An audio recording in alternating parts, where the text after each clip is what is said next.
แห่ประสาทเพิงในงานบุญนมัสการพระธาตุศรีโคนตะโบงประจำปี2026ปีนี้ได้จัดขึ้นในวันที่1กุมภาพันธ์กรุงกับเมืองขึ้น14ค่ำเดือน3ลาวโพโซ2568ให้เกียรตินำพาขบวนแห่ประสาทเพิงโดย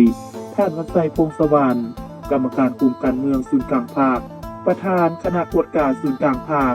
ท่านไซสนาพุทธภูโทนกรรมการศูนย์กลางภาคเลขาพรรคเวกขมวล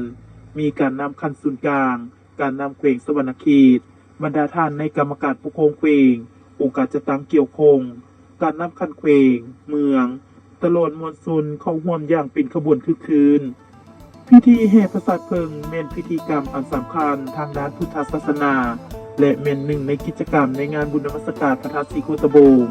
ซึ่งเป็นฮิตของประเพณีอันดีงามทางด้านวัฒนธรรมของชาวพุทธที่ได้สืบทอดกันมาแต่โบราณกาลเพื่อเป็นการบูชาพระรัตนตรัยและเป็นการบูชาพระธาตุศรีโคตะโบงขบวนแห่ประสาทเพิงแม้ได้เริ่มเต้าโฮมอยู่เดินหงวการเมืองคาเค